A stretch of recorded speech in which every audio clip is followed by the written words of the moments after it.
Do you want to start leading in church? Do you feel God has called you to leadership within a church setting? Well, I want to share some things with you today that I hope will help you get started or at least inform the journey that you're already on. John Maxwell once said, "Leadership is about influence, nothing else." Leadership, I believe, is about having people follow what you're doing, follow an example that you're setting for other people, helping to inspire people, to encourage people, to come alongside people and have them respond to what you're doing.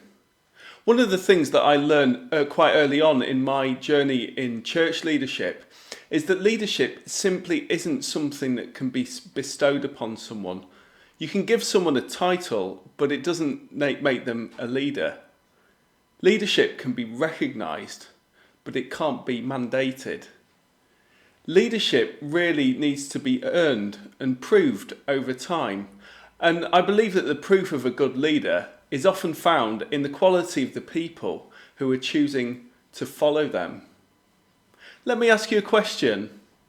Who are you leading today? Who are you influencing today? Because leadership is about influence, nothing else. The main goal of church leadership, I believe, should be to encourage other people to come closer to Jesus and to honour God in all that we do. Whatever you feel your own gifting in leadership may be, it's always about these things. It's about influencing others. It's about having an impact on our world. And wherever people find themselves in their relationship with Jesus Christ, it's about loving Him yourself, but also loving other people and helping other people spend time getting to know Him, having an influence on others. One of the things that leadership is not, it is not a popularity contest. Sometimes leaders can easily get into the trap at any point of their journey, not just near the start, where they want to win people's approval. Very often when a new leader is beginning to emerge, people want to encourage them. And that's really good, but it's important to remember that primarily church leaders are there to win God's approval, not the approval of people. Quite simply, a church leader is someone who is there to be an ambassador for Christ. That can look like lots of different things. It can mean preaching from a platform. It can mean leading a small group of people. It can mean leading in kids' work. It can mean being a worship leader. It can mean all kinds of different things. But ultimately, we are there as ambassadors for Christ to seek His approval alone and to see His kingdom come and His will be done. Sometimes in leadership and on your leadership journey, you will find that you have to make tough decisions. Sometimes you will make decisions that people won't like, even if you know in your heart that you're doing exactly what God has told you should do. But ultimately, true Christian leaders won't ever seek the approval of people, but they'll seek the approval of God. Thankfully, mature followers of Jesus who are sometimes have to be on the end of the receiving end of a decision from you that they might not like that much will ultimately see that you're seeking to please God and not people. What I want to share with you now are 10 things that I've learned about church leadership over the last number of years. I really hope that they help you. I hope they inform the journey that you're on. And I want to encourage you today in what God has planted into your heart. This list is not exhaustive. It doesn't include absolutely everything that it could, but these are 10 things, 10 steps that I think could help you on that journey. You might want to get a piece of paper and a pen ready so that you can make a note of these 10 things. Firstly, let me ask you a question as the first step. Step number 1. Why do you want to do it? Ask yourself the question, why do you want to do it? Ultimately, leaders are called by God. In many ways, we're all leaders in one way or another, but specific leadership roles require specific callings from God. So be honest with yourself for a moment and ask yourself the question, Do you want to move into some kind of leadership? Do you want to bring influence to serve God and his cause and his people? Is it something that you want to do to try to get the acclaim of people, or to try to fulfill some kind of purpose in your own life? Those things in some senses are not bad, but ultimately there needs to be a call of God on your life to do certain specific things. Joshua and other leaders were called both by people but also by God as well. Timothy was the same. A body of elders in his church laid hands on him, and his work that he did was blessed by God. Ultimately, there is always a double recognition of people, but of God as someone moves into leadership. As I've already said, leaders are called by God to do specific things. It's really important and really good idea to look into areas of scripture such as 1st and 2nd Timothy and Titus, particularly towards the end of the New Testament, and you will see a number of reasons and a number of qualifications of people who lead in specific areas. Maybe you can do a Bible study to find some of those things out. A really good thing to think about at this moment when we ask ourselves the question, why do you want to do it, is to read John 6:63. Jesus said these words. He said, "The Spirit gives life, the flesh counts for nothing. The words I have spoken to you, they are full of the Spirit and life." The reason that I tell you that is because ultimately, if your desire to lead people, lead in church, is a fleshly one and not one given by the Spirit, and not one where you want to take people closer to God and honour God in what you do won't stand the test of time. You may even hit the point where you resent what you once thought. But if you desire it because you want to serve God and serve his people, then you stand a great chance of success in all you do. It is still really hard, and church leadership is so tough. It's so tough. But even though there'll be some days when it's difficult, some days you may even want to quit and may just want to throw in the towel and say, God, I don't want to do this anymore. When you know what God has spoken deep into your heart, and you know that he's called you to something, then you will get to the point where you can say, yes, I've got the strength to carry on. Ask yourself the question firstly, why do you want to do it? Secondly, point number 2, character counts. Proverbs 10 verse 9 says, "Whoever walks in integrity walks securely, but whoever takes crooked paths will be found out." One of the most important things about church leadership is that you need to be intent on forming and changing and improving your character over time. It does take time. It's like rocks that change under pressure over many, many years. People, when they go into church leadership, change due to different types of pressure and different other things that they find from the role that they're in. Everything ultimately is a learning opportunity, and character really counts, and you need to be intent on building and improving and changing your character for the better. It means you'll ultimately, if your character improves over time, ultimately tread the path of church leadership with love, with integrity, and with honour of God. And you will find that as you serve God and as you serve his people, you won't compromise who you are if you build your character. You won't compromise on who God is, even when you're put under pressure to. You won't compromise the people that you're leading and serving either. One of the important things to always remember is that just as Jesus didn't come to be served, but to serve the world, to serve his disciples, to serve so many people, church leaders likewise are called to serve their people. That requires character. It's not all about the stage and the platform. Ultimately, it's about serving God and serving his people. Walking with God intently helps us to change and to mould our character into one that is modelled on his likeness. You can learn a lot about character, but ultimately it can only really be lived out. You need to see your character develop over time due to the situations that you go through, the experiences that you have as well. After all, as someone once said, true character is about the inner person that you are. Number 3, discipline is everything. Discipline is everything. A recent study that I read found that only 26% of pastors, church pastors had proper devotional time and felt spiritually fed, while an absolutely whopping 72% of church pastors said that they only ever read the Bible when they're preparing something to teach on. Those statistics were really, really quite shocking and very sobering. I wouldn't ever want you, whoever you are, wherever you are in your leadership journey, whether you are some way into it or whether you're kind of just beginning to think about it or you're right at the start, I do not want you to become another statistic. And sometimes you need to make big decisions about different things that you do so you don't become a statistic.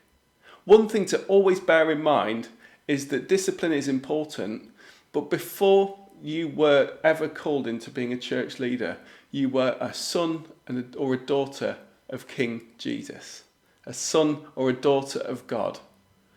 And therefore, you must ultimately always make sure you spend proper time with him. This requires proper daily time spent on fellowship with other Christians, with prayer, with worship, and with devotion to God by reading the Bible, by spending time in the scriptures. These things you have to decide in your heart will be non-negotiables. I'm just going to make sure I do these. I have to do these things, because ultimately if we don't discipline ourselves, we can never expect it in the people that we're leading. If you're wanting to lead people into a particular area, you need to be prepared to model it first. And one of the best ways you can do this is just by being really disciplined, by being in the Bible every day, by making sure you're worshipping God, seeking fellowship with other Christians, seeking to worship God, seeking to pray and spend that time with him. Discipline is key. Discipline is everything. You can't neglect what God has given you. If you do, you're ultimately headed for trouble. You need to spend that time with him. Number 4, what can you start doing now? What can you start doing now? Leaders in church rarely, if ever, begin on a platform. You might feel like one day you're headed or destined to be on a platform, and that's great, but it very rarely, if ever, starts out that way. And in many ways, that is not the point of it. Actually, being on the platform isn't the point of the whole thing. A platform is not the defining point of leadership. Influence is, and doing the right thing by God and by his people is what it's all about. So let me ask you a question. Where can you start? Let me ask you, where are you now? What is your sphere of influence at the moment? Who could you currently influence that's in your life? Who is around you in church? Who can you lovingly begin to start leading? Who can you begin to start influencing? And then you can start to look at other areas maybe where you could begin to influence. So you may be looking at working in kids' work, or you may already be helping out. How can you influence those kids? How can you support those leaders? It may be in youth work, it may be on a worship team, it could be anywhere. Where can you begin to bring influence? I'd encourage you to start right now and start where you are at the moment and begin to bring influence. Reflecting back on my journey so far, I was encouraged to start being an influence where I was, so I started to take more of an active role in my life group. I made sure I was there every week, wherever possible. I made sure I cared about the people. I made sure I took opportunities and made myself open and available for opportunities to do different things, whether it's to lead a session or lead us through worship or to do a Bible study or whatever it may be. I then got an opportunity to do some speaking on an Alpha course, which I grabbed with both hands. I gave my all to it. I made sure I did the best job I possibly could. And before I knew it, I was in a place where I got opportunities to preach on Sundays, and in some ways the rest is history, even though I've not been leading for loads and loads and loads of years. But I encourage you to think, what can I start doing now? It's really important to share your heart with an existing leader in the church. Go to someone, a leader that you trust, a leader that you already know, or someone who you think that you could maybe build up a bit of a relationship with. Don't be afraid to say to them, I think God's called me to some kind of leadership. Chances are they will already have noticed it. Chances are they may even have already said something to you. Or you may just get this feeling that they can tell that you've got something in you. Don't be afraid of coming across as a bit bombastic or ahead of yourself. Church leaders are special people who give a huge amount to building God's kingdom and to honouring God and his people in all they do.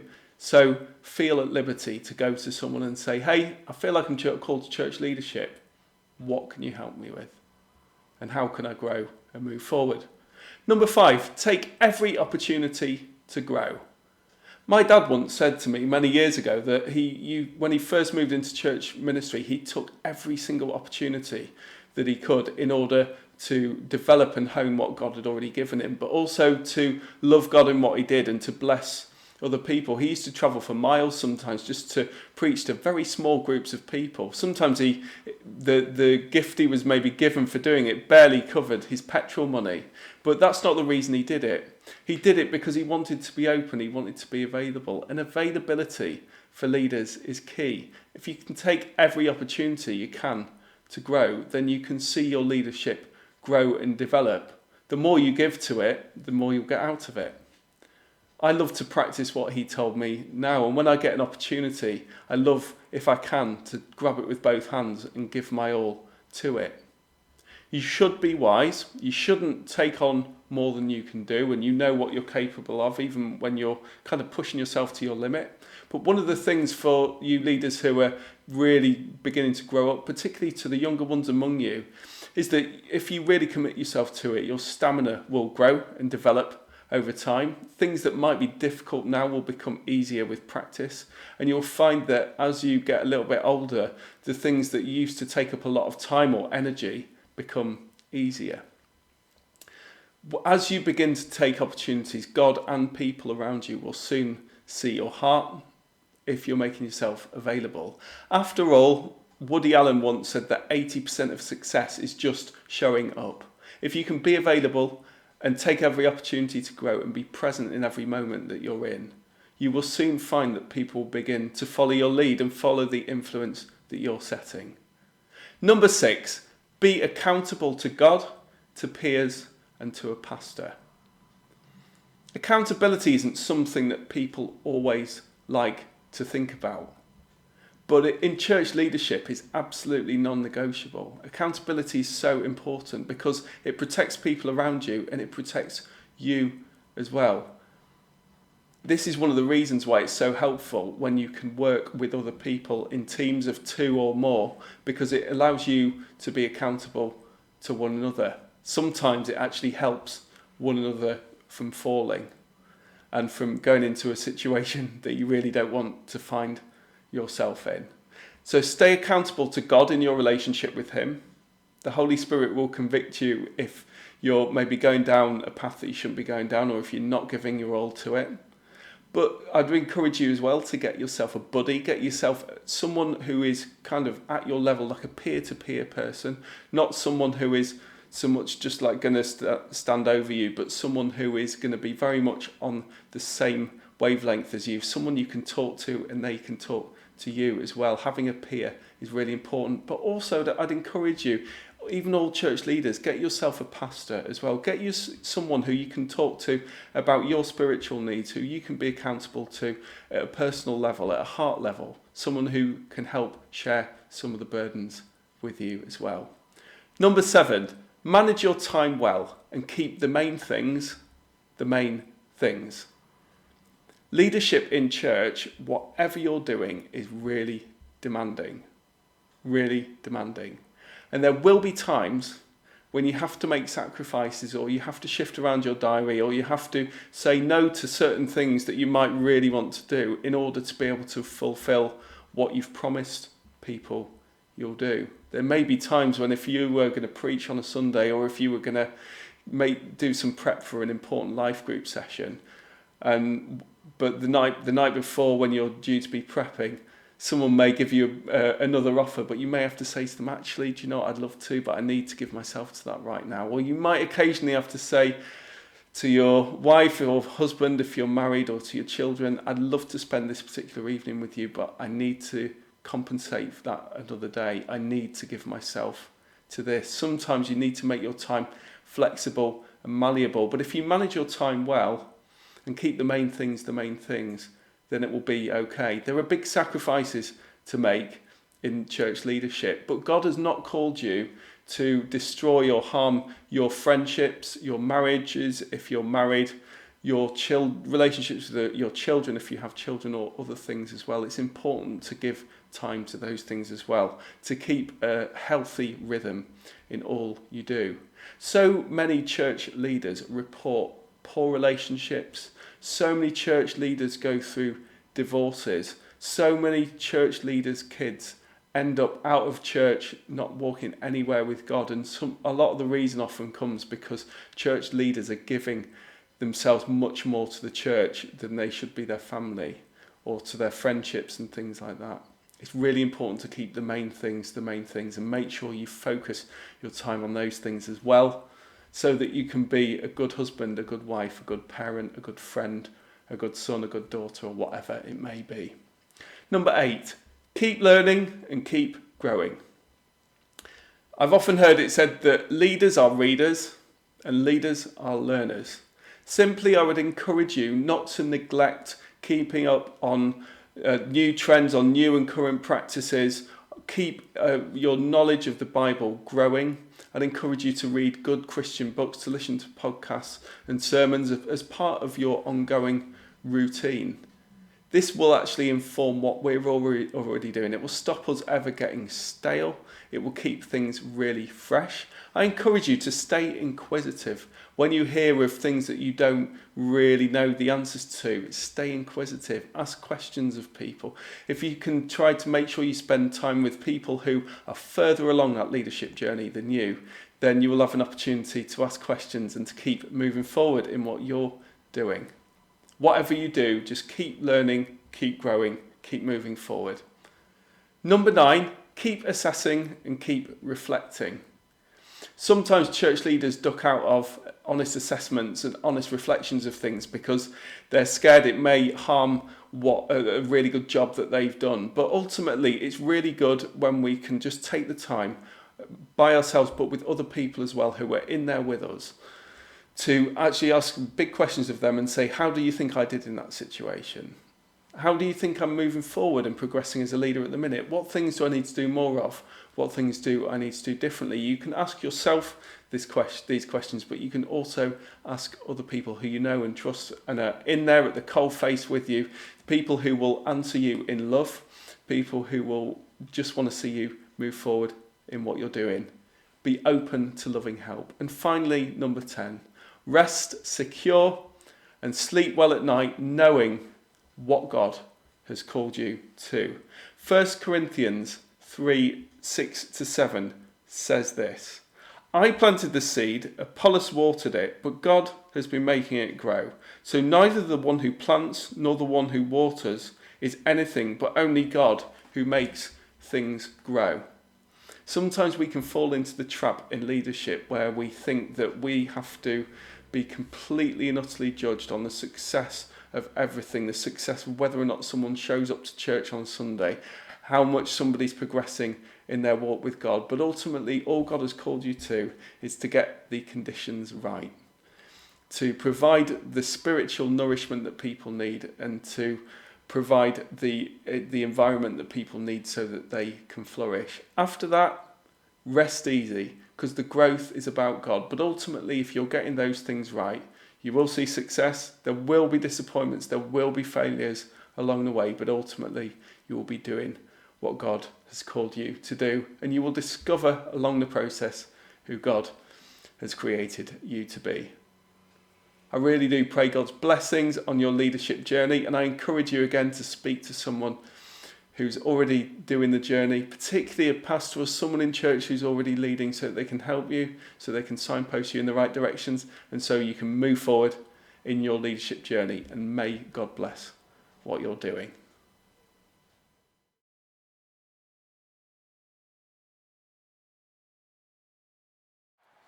If you've enjoyed today's video, I want to encourage you to get connected to us here at Life Church.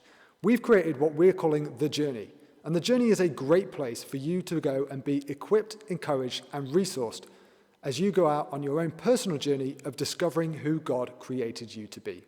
Inside of The Journey, you'll find all sorts of resources that are just right for you, no matter what stage of your journey with God you may be on.